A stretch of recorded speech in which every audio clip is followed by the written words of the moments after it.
But I want to get started again with some of the stuff that's going on in the Zimmerman case in the aftermath of the acquittal. You know, you think you're living in a twilight zone if you actually listen to the so-called civil rights community up in arms over what they consider to be a travesty of justice. You know, they're actually comparing this case to the Emmett Till case. Now, if you're not familiar with Emmett Till and what happened, this is back in the 1950s, the mid-1950s. Emmett Till was a 14-year-old black boy, and he was murdered in cold blood by a couple of white people. What happened was he went to a store, and apparently he flirted with a woman that worked in the store. I think she worked behind a cash register. 21-year-old white woman who must have told her husband about it, who was so outraged that her husband and another guy, maybe brother-in-law, I forget, there was two of them, they went to the guy's house. They kidnapped the kid, took him to a barn, beat the crap out of him, gouged out his eye, shot him in the back of the head, and dumped his body in the river. Now, they were charged with murder, but they were acquitted. Now, they denied that they killed it. They said we didn't do it. And the reason they were acquitted was because they didn't have enough evidence, including they weren't even sure that the body belonged to Emmett Till. It wasn't till later on, after the trial was over, that they were able to positively identify the body as that of Emmett Till. But meanwhile, after they were acquitted, I just forget how many years went by, but the killers confessed to their crime. Right? So they had, in fact, gotten away with murder. Not second-degree murder. This was premeditated, first-degree murder. They both should have been sent to the electric chair or whatever the means of execution was back then. But they were acquitted. Now they're saying that Trayvon Martin is the modern-day Emmett Till. Where is there a similarity? I mean, they're both black. They're both male. But that's it. You're talking about a young, innocent boy dragged from his house in the middle of the night, brutally beaten and murdered by two white guys. What does that have to do with a 17-year-old attacking a person who gets killed as that person is defending himself? I mean, you might as well compare George Zimmerman to Adolf Hitler then, because they're both males, and I guess we're pretending they're both white, so they're the same. Because Adolf Hitler has as much in common with George Zimmerman as Emmett Till does with Trayvon Martin. Yet this is what the media is doing to try to redefine this case and make it into a racial case. Let me play a couple of quick little examples of what you hear. Here's MSNBC. Here's a conversation. This is from Saturday, the night of the verdict, right? This is the anchor, Chris Jansen. Listen to this. This is MSNBC, cut number 10. Whatever your opinion is about this case and whether or not you think that the prosecution proved its case, I think there is one thing that is undeniable, and that is the result of this case. There are 12-year-olds who are crawling into bed with their parents tonight out of fear. And while there may be some more legal recourses, some more legal issues that will be dealt with in the courts, there are other things that are going on right now, including a phone call among civil rights leaders about where do we go next. We'll talk about that when we come back. I mean, are you kidding me? 12-year-olds are cowering in fear. Maybe if they're afraid, it's because of what this woman is saying. What do 12-year-olds have to fear? First of all, Trayvon Martin wasn't 12. He was 17, right? And what? Because they're trying to advance the narrative that if you go to the store to buy candy, you might get gunned down in cold blood on your way. You know, if they told the truth, no 12-year-old has to worry. Because you only have to worry about getting shot if you attack somebody, beat them, and threaten to kill them. Is a 12-year-old actually going to do that? What 12-year-old? If it really was 12-year-old Trayvon Martin, like the little boy in that picture, he never would have attacked George Zimmerman, and so he'd still be alive. Right, but this is the kind of nonsense. Listen to Van Jones. You know, he's the guy that wouldn't shake my hand in that the video that we did at the DNC. Listen to the nonsense. You know, Van Jones was saying this stuff before, and he's now he's saying it again. Listen here, cut number 13. I am left, and a lot of people are left as a African American parent. What are the consequences of this verdict now for us, for people who care about black kids? Do I now have to dress my kid in a tuxedo so that he can go buy Skittles? If my child is confronted by a stranger with a gun am I now expected to tell my child, not if a police officer confronts you, but a stranger with a gun, comply, lie down, spread eagle, do what you're told? Yeah, first of all, yeah, that's what I'm going to tell my kid. If somebody points a gun at them, yeah, you do lie down and do what you're told. What, am I supposed to tell my little kid if someone points a gun at you, attack him, go commando on him? I mean, every parent is going to tell your kid, but unfortunately, that's not what happened in the Zimmerman case. But here, he's given up this nonsense. So do I have to tell my children to dress in tuxedos so they don't get shot? Yeah, that's what it means, Van. You better tell your kids to dress in tuxedos. I mean, and this guy is on television. You know, I bet if Trayvon Martin were wearing a tuxedo that night, he'd have looked even more suspicious. I mean, George Zimmerman would have said, hey, there's this young guy walking around with a tuxedo. He must be up to no good. I mean, who wears a tuxedo? I mean, maybe that's his costume. He's trying to rob people, and he's wearing a tuxedo. I mean, the whole thing is crazy. But we're going to go from the sublime to the ridiculous. I am going to go over a story. And I keep hearing in the media that, well, if the facts were different, if Trayvon were white and Zimmerman were black, right, that it would be different, that he would have been charged right away and the jury would have convicted him, and that the only reason that Zimmerman was acquitted is because he killed the black man. And, of course, hey, it's open season on blacks. We're allowed to kill blacks, and we're a racist society, and that's the reason. And if the races were reversed, it would be different. That's the only thing that's true. If the races were reversed, it would have been different, because if the races were reversed, there never would have been any charges filed. It never would have been a national issue. Nothing would have happened. It would have been a non-event had George Zimmerman been black and Trayvon Martin was white. And in fact, we don't have to conjecture. I'm going to prove to you after the break that it would have been a non-event, because I'm going to go over another crime, or not a crime, another situation that was virtually identical to this one. And the main difference was race, but the outcome was the same. The only difference was there was no fanfare. It was not a national story, and nobody tried to make it a racial issue. But the facts were the same. So we don't have to conjecture on what would happen if Zimmerman were black and Martin were white, because we already know. I'm going to talk about that after this break. Stick around. We'll be right back. I'm going to talk now about a situation from 4 years ago that you probably never heard of, that is very similar to the George Zimmerman, Trayvon Martin situation. A jury found a Roderick Scott not guilty in the death of, according to the story, 17-year-old Christopher Cervini.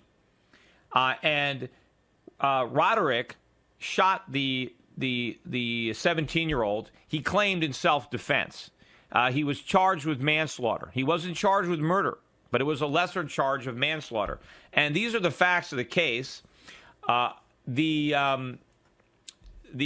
shooter, right, Roderick Scott, basically saw three teenagers, and they appeared to be robbing a car. They weren't stealing the car; they were stealing the contents inside the car. And so he believed that he caught these criminals in the act. He approached them and said, "Don't move. I've called the police. Wait here. The police are on their way. I have a gun. Don't move." That's what he said. One of the teens apparently charged him, claiming, "I'm going to get you," in which case Roderick shot the teen twice, and killed him. And he was charged with manslaughter. Now, here you have a situation where this guy actually did what a lot of people are accusing Zimmerman of. He actually was a wannabe cop. He was making a citizen's arrest. He confronted them. He threatened them. "I have a gun. Don't move." One of these kids charged him, and he shot him. He wasn't hit. He wasn't punched. He didn't have a mark on him. So the state probably had a much stronger case against Roderick than they did against Zimmerman. Yet, despite that, they didn't even charge him with murder. They only charged him with manslaughter. Now, here is what the parents said. Listen to what his father said after the verdict. "The message is that we can all go out and get guns and kill anyone we feel is threatening us and lie about it." The mother, My son never threatened anyone. He was a gentle child. His nature was gentle. He was a good person. He was never, ever arrested for anything. And he has never been in trouble. He was 16 and 4 months old, and he was slaughtered. So he actually wasn't even 17. He was younger than Trayvon Martin. He was 16. But the interesting thing, too, about this article that I read, it never once calls him a child. The mother refers to him as a child, but the reporting incident just says he was 17. Of course, he wasn't even 17. He was 16 and 4 months. And another interesting thing about this article, not once does it mention the race of either the victim or the guy who killed him. Now, why don't they mention the race? Well, it's because the person who shot and who was tried and acquitted was a black man, and the person he killed was white. So here we have the situation reversed, only probably more evidence because the guy that killed shot his victim twice. So why didn't he just shoot him once? He shot him twice, and he was never hit once. He was just worried that if he didn't shoot him, the kid was going to get him, so he shot him. And he was acquitted. But race was not an issue. It wasn't an issue for anybody. It wasn't even an issue for the reporters. I mean, is that a double standard? So if a black man kills a white boy, it's not racial. But if a white man, or even a Hispanic, who we want to pretend is white, kills a black man, then it's racial. Why? Why is it racial? Why is one racial? They didn't even mention the race in this story. I had to go to another story. You have to look for the race. But now we know. People are speculating, hey, what would have happened if the situation were reversed? Well, it's been reversed, and it was the same thing. A black man was acquitted of murdering a white teen, even though that situation was not nearly as bad as this one, in that the accused wasn't injured and simply was shooting off somebody who was charging him, and it was a confrontation that he instigated. He actually approached them, said, "I have a gun, don't move." Zimmerman never did any of that. All Zimmerman did is call 911.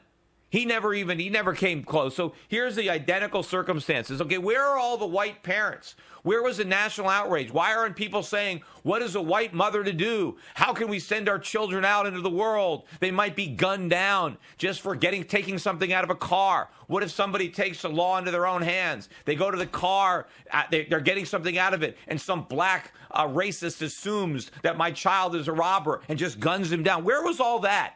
We didn't have any of that because it's a double standard. Now, look, John Tell, right, the friend of Trayvon Martin, who lied repeatedly under oath, was on television last night with Piers Morgan. And apparently, now that she's no longer under oath, she's still lying.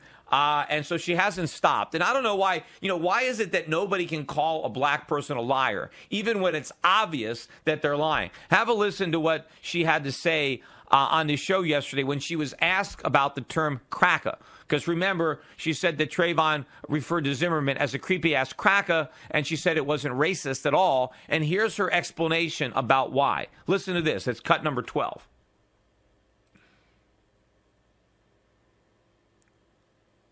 Let's talk about creepy ass cracker. People have said that that is a phrase used by black people, cracker, to describe a white person. Is that true? No. Like I said. How do you spell it, first of all? Cracker. Well, you could put. There's no ER, right? It's no, it's an A at the end. CRACKA. Yeah. And that's a person who act like they're a police, who like a security guard, who acting like. That's what I said to them. Trayvon said, creepy ass cracker. It means he thought it was a policeman or security guard? Yeah, acting like a policeman. And then he keep telling me that the man still watching him. So if it was a security guard or a policeman, they would come up to the Trayvon and say, do you need a problem? Do you have a problem? Do you need help? Like normal people. So cracker doesn't mean white person. It means a person of any color who's a wannabe cop. That's what it means. I mean, come on, give me a break. I mean, if that's what it meant, why didn't she say so when she was testifying? Because it took her a long time to think up that lie. I mean, how stupid does this young lady think people are? Now, I actually got the Urban Dictionary, and I'm looking at cracker, and there's 7 definitions here. A term used to insult white people, It's a defamatory term for Caucasians. Cracker, a white person. It's a white honky, typically used as a slur against a disliked white person. A term that, okay, there's all these definitions in the Urban Dictionary. There's not one definition there of cracker where it's a wannabe security guard or a wannabe policeman. I mean, come on. I mean, this is what the prosecution tried to pretend George Zimmerman was. And now she comes up with a lie to say, oh, yeah, see, Trayvon knew that he was a wannabe cop. He knew this guy was a wannabe security guard. And so that's why he called him a cracker, because that's what cracker means. I mean, come on. I mean, does she think we're all complete morons? Well, apparently so, because Piers Morgan is so fear of being called a racist that somebody obviously lies to his face, and he's afraid to say so. I mean, this woman can say anything she wants. She can tell all the lies she wants, and people are going to sit there and bite their tongues. Because if you call out a black person for lying when they are obviously lying, then you are a racist. This is what society has come to in America. Right? This is how racist we are when we have these kind of double standards. We have affirmative action now when it comes to justice, and you've got people have the gall to protest. This really is making me mad.